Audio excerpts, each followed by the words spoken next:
I'm Molly Armstrong. And I'm Garrett Liff Weiss. And welcome to this week's installment of SVSN News. You know, last SVSN broadcast was really good compared to our first one. I think we have improved so much. I agree, and I hope that we continue to improve each week with each broadcast. Now on to our first story. Students from Zahns and Jasper have been hard at work the past couple weeks helping prepare the junior musical. We have Hannah Lamerson with this story. She will be interviewing the musical's director, Jesse Hablitzel. Out to you, Jesse. Thanks, Molly and Garrett. Hannah Lamerson here with musical director Jesse Hablitzel, who's in the middle of working on The Lion King Jr. right now. And I have some questions for you. Okay. So, what made you want to become a director? Oh, that's a good question. Well, I was always in musicals when I was in elementary and high school here at Piketon. Met my husband here, and we just kind of both fallen in love with the place and the kids. It's a lot of fun, the creative outlet that it is. It's really fascinating. And the reward of seeing the kids grow up and grow to love music and to love performing, and it's just a great asset in our community. And it's been, what, 8 years? Yes, this is actually our 14th show. So we're counting down to retirement. What's kept you sticking with it this long? I definitely say the kids and the families. You know, when you have 43 students in an elementary production, you have 43 families that you get to work with. And we've just become close with a lot of them. And just seeing everybody come together and work to have this end product, is that's what keeps you going. It's definitely the kids and the families. So, what's your favorite part of the musical process? I would have to say the look on the kids' faces on opening night when they're so proud of what they've done. So that's the coolest part. And when and where are the shows? Our show dates are November 13th, 14th, and 15th.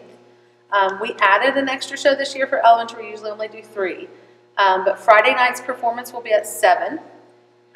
Saturday will be at 2 p.m. and 7 p.m. And then again on Sunday, our matinee will be at 2 p.m. and that's our last performance. So November 13th, 14th, and 15th, 4 shows. Tickets are only $6, so it's really a bargain. We'll be selling our famous cookies again with the Lion King logo, and it's just a really good time. It's a great family atmosphere, and it's amazing to me how many people I talk to say, well, I've never been to one of your shows, and I think it's one of the best things going on here at Piketon, in my opinion. I'm a little biased, but so just come out and see the show and see how much work these kids put into it. It's really a magical experience. All right, thank you, Jesse. Back to you, Molly and Garrett. Thanks, Hannah, for that excellent interview. I am so excited to see the junior musical this year. I am too. Now, it's that time again for Chance McNally with Mcnology. Out to you, Chance. Thanks, Garrett and Molly.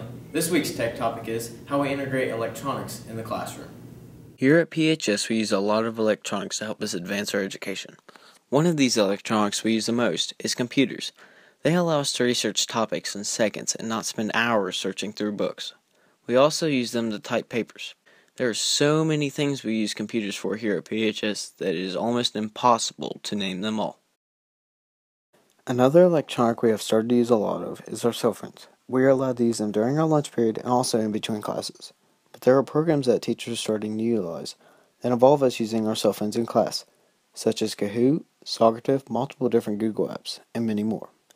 The use of our cell phones is helping the students here at PHS learn. Another electronic raising up in the ranks here at PHS is iPads. Some of the teachers have started to work with them in their classrooms. There are more programs coming out for the iPads that help teachers in their classroom. They can now take attendance with them, so they no longer have to sit at a computer to do so. They can also use them as handheld references, so they can now take a more hands-on approach with their students. iPads are becoming more useful and will continue to help the education of the students here at PHS. As we continue to use tech in the schools, I believe that it will continue to give us the best education we can possibly get. This is Chance McNally with SVSN, signing out. Back to you, Garrett and Molly. Thanks, Chance. That was awesome. I guess you could say here at Piketon High School, we're giving technology a chance. On to our next story. Our World News segment this week kind of counteracts our technology segment. Ruthie Wyatt is covering a decrease in reading across the schools in America. Out to you, Ruthie. Thank you, Molly and Garrett. Nowadays, most schools around the world use computers for everyday learning and entertainment. But something else is happening. Kids that are most comfortable with computers seem to suffer with their reading abilities. A chart from the Organization of Economic Cooperation and Development shows the relationship between computers use at school and reading abilities in developed countries around the world, including the United States, Germany, China, Japan, Australia, and others. According to the Washington Post, the reason why computers and internet use seem to be having this adverse effect is likely straightforward. The time kids are spending getting acquainted with computers is the time they aren't spending honing their reading skills. It is believed that chatting online is an activity that seems to hurt students the most. Computers might also be killing more helpful paths of thought and discovery. Director of Education at the OECD and lead author of the study said students are cutting and pasting answers instead of finding them. He also said we're at the point where computers are actually hurting learning. According to Clark Howard, based on these findings, it seems students who use computers less than average tested highest in both print and online reading comprehension. Back to you, Molly and Garrett. Thanks, Ruthie. It's always interesting to have some conflicting views on SVSN. Yes, it is. Now, I know you guys all have been waiting. It is that time. Wigsy's Word of the Week. Out to you, Wigsy.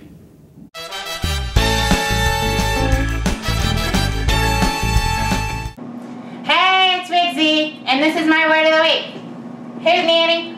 Hootenanny means an informal gathering with folk music and sometimes dancing.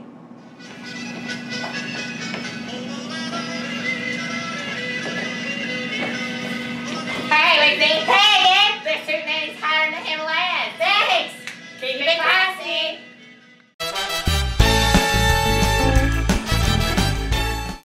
Thanks, Wigsy. That was a very interesting word this week.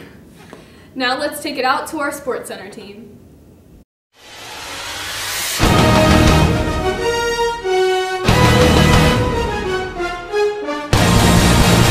Welcome to the 4th episode of SVSN. Your anchors are Bradley Sickles, Andrew Otherricker, Gabe Bergheimer, and for this special 4th episode, we want to talk about something extreme.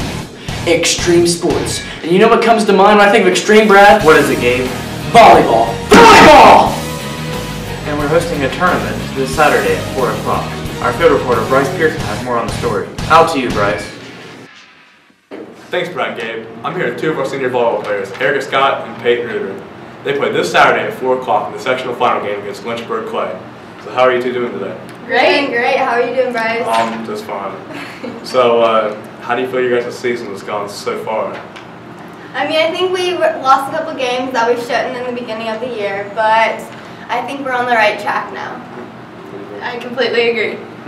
So, I know your team's been struck by some injuries. How do you feel that's sort of affected your season? It's really made us come together and work as a team to face all the adversity, so it's been unfortunate, but we've made the best out of it. So, what are your guys' hope for this tournament? We really hope to go far in tournaments. We got a really good draw, so we have high hopes for the tournament. We're really confident. So, your guys' tournament game is home. So, do you encourage all PHS students to come out and join the pep section? Absolutely. All right. So, last question. Do you know what day it is? It's a great day to be a Piketon Red Streak. That's all I have. Be easy. Signing out. Back to you, Brad and Gabe. Thank you for that report, Be Easy. And another extreme sport we'd like to talk about is cheerleading. Yes, cheerleading! This last Friday was all cheer night, and we've got something for you, Piketon High School. I say field, you say reporter. Field, reporter, field, reporter. Kennedy Meredith has more on the story. Out to you, Kennedy Meredith, with all cheer night. Thanks, Brad and Gabe. So here's how all cheer night went last Friday. On Friday, October 16th, 2015, the Piketon cheerleaders had their 18th annual all cheer night. About 54 Pee Wee, junior high, junior varsity, and varsity cheerleaders were in attendance at this game. Advisor Amy Burkett organized all of the practices for all squads to meet together beforehand. To begin the evening, at the beginning of the game, all squads performed a dance to the song Cheerleader by OMI, and they also welcomed the football players out by creating a tunnel. In between first and second quarter, the Pee Wee cheerleaders did their hello cheer, and in between the third and fourth quarter, the junior high did their hello cheer as well. The girls did a fantastic job keeping the crowd pumped up during the game, and everyone is excited for the 19th annual next year. Back to you, Brad and Gabe. Thank you, Kennedy, for that toe-touching report.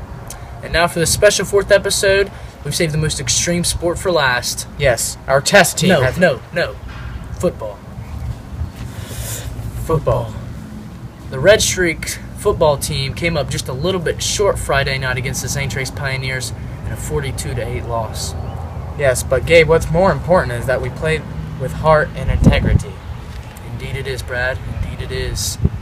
Well, that's all the time we have for this episode. I'm your SVSN sports anchor, Gabe Berkheimer. And your other anchor, Bradley Sickles. And to all of you out there in the valley, keep it classy.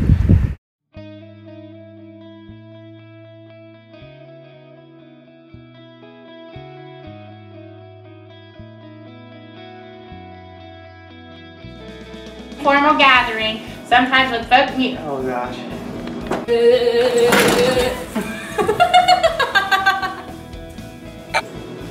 That's all the time we have for this segment. Remember the children.